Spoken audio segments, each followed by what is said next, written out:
ಯುದ್ಧಗಳ ಬಗ್ಗೆ, ಅದರಲ್ಲಿ ಬಳಸುವ ಹಡಗು ವಿಮಾನಗಳ ಬಗ್ಗೆ ಕೇಳಿದ್ದೆ. ಆದರಿಂದು ಅವುಗಳ ಒಳಹೊಕ್ಕಿ ಅದರೊಳಗಿನ ಪ್ರಪಂಚವನ್ನ ಕಾಣುವ ಸಮಯ ಬಂದಿದೆ. ಕಾರವಾರದ ಯುದ್ಧ ವಸ್ತು ಸಂಗ್ರಹಾಲಯದಲ್ಲಿ ನಿಂತಿದ್ದ ಐಎನ್ಎಸ್ ಚಾಪಲ್ K94 ಎಂಬ ಯುದ್ಧ ನೌಕೆ ಮತ್ತು ಟ್ಯುಪೆಲವ್ 142M ಎಂಬ ಯುದ್ಧ ವಿಮಾನಗಳು ಕಂಡವು. ಅವುಗಳ ಒಳಹೊಕ್ಕರೆ ಅವು ನಾವರಿಯದ ನೌಕಾಪಡೆಯ ಲೋಕವನ್ನ ಅನಾವರಣಗೊಳಿಸುತ್ತಿದ್ದವು. ಮೊದಲಿಗೆ ಆ ದೈತ್ಯಾಕಾರದ ಯುದ್ಧ ವಿಮಾನದ ಕಥೆಯನ್ನ ಕೆದಕುತ್ತಾ ಹೋದರೆ 1988ರಲ್ಲಿ ನೌಕಾಪಡೆಗೆ ಸೇರಿದ ಈ ವಿಮಾನ ಸುದೀರ್ಘ 29 ವರ್ಷಗಳ ಕಾಲ ಸೇವೆ ಸಲ್ಲಿಸಿತು. ಹಿಂದೂ ಮಹಾಸಾಗರದಲ್ಲಿ ಗಸ್ತು ತಿರುಗುತ್ತಾ ಸಮುದ್ರ ದಾಳದಲ್ಲಿ ಬರೋ ವಿರೋಧಿ ಪಡೆಯ ಜಲಾಂತರ್ಗಾಮಿ ನೌಕೆಗಳನ್ನ ಪತ್ತೆ ಹಚ್ಚಿ ಅವುಗಳನ್ನ ಹೊಡೆದುರುಳಿಸುವುದು, ಸಮುದ್ರದ ಗುಪ್ತಚರ ಮಾಹಿತಿಗಳನ್ನ ರವಾನೆ ಮಾಡುವುದು ಈ ವಿಮಾನದ ಕೆಲಸವಾಗಿತ್ತು. ಇದರೊಳಗಿದ್ದ ಅತ್ಯಾಧುನಿಕ ತಂತ್ರಜ್ಞಾನಗಳನ್ನ, ರೇಡಿಯೋ ಸಂಕೇತಗಳ ವ್ಯವಸ್ಥೆಗಳನ್ನ, ಸಬ್ಮರೈನರ್ ಗಳನ್ನು ಹೊಡೆದುರುಳಿಸಲು ಬಳಸುವ ಸ್ಫೋಟಕಗಳನ್ನ, ಪೈಲಟ್ ಗಳ ಕ್ಯಾಬಿನ್ ಅನ್ನ ಕಾಣುತ್ತಾ ಬಂದೆ ಇದು 16 ಗಂಟೆಗಳ ಕಾಲ ನಿರಂತರವಾಗಿ ಹಾರಾಡುವ ಶಕ್ತಿಯನ್ನು ಹೊಂದಿತ್ತು. 20,000 kg ವರೆಗಿನ ಶಸ್ತ್ರಾಸ್ತ್ರಗಳನ್ನ ಸಾಗಿಸಬಲ್ಲದಾಗಿತ್ತು. 1988ರಲ್ಲಿ ಮಾಲ್ಡೀವ್ಸ್ ನಲ್ಲಿ ನಡೆದ ದಂಗೆಯನ್ನ ವಿಫಲಗೊಳಿಸಲು ಭಾರತ ಸರ್ಕಾರ ಕೈಗೊಂಡ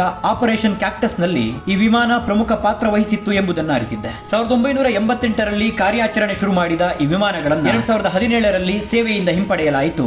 ಇವುಗಳ ಬದಲಿಗೆ ಬೋಯಿಂಗ್ P-8I ಪೊಸೆಡಾನ್ ವಿಮಾನಗಳನ್ನ ಸೇರ್ಪಡೆಗೊಳಿಸಲಾಯಿತು. ಈ ವಿಮಾನವನ್ನ ಇಲ್ಲಿಗೆ ಬಿಡಿಭಾಗಗಳಾಗಿ ವಿಂಗಡಿಸಿ ಸ್ಥಳಾಂತರಿಸಲು ಅಂದಾಜು 5 ಕೋಟಿ ಹಣವನ್ನ ವ್ಯಯಿಸಲಾಗಿದೆ. ನಮ್ಮನ್ನ ರಕ್ಷಿಸುವ ಸೇನೆಯ ಕಾರ್ಯಾಚರಣೆಗೊಳಪಟ್ಟಿದ್ದ ಈ ವಿಮಾನವನ್ನ ಕಣ್ತುಂಬಿಕೊಳ್ಳುವ ಅವಕಾಶ ಅಮೂಲ್ಯವಾದದ್ದಾಗಿದೆ ಎಂದು ಅರಿತು ವಿಮಾನದಿಂದ ನಿರ್ಗಮಿಸಿದ್ದೆ. ಗಡಿಯೊಳಗಿನ ನಮ್ಮ ನೆಮ್ಮದಿಯ ಬದುಕಿಗೆ ಗಡಿ ಅಂಚಿನ ಲಕ್ಷಾಂತರ ಸೈನಿಕರ ತ್ಯಾಗ ಬಲಿದಾನಗಳು, ಈ ರಕ್ಷಣಾ ಹಡಗು ವಿಮಾನಗಳೇ ಕಾರಣ. ಇಲ್ಲಿಗೆ ವಿಮಾನದ ಕತೆ ಮುಗಿದಿದೆ. ಮುಂದಿನ ಭಾಗದಲ್ಲಿ ಹೇಳುವೆ ಕಾರ್ಗಿಲ್ ಯುದ್ಧದಲ್ಲಿ ಭಾಗಿಯಾದ ಐಎನ್ಎಸ್ ಚಾಪಲ್ K94 ಹಡಗಿನ ಕಥೆಯನ್ನ.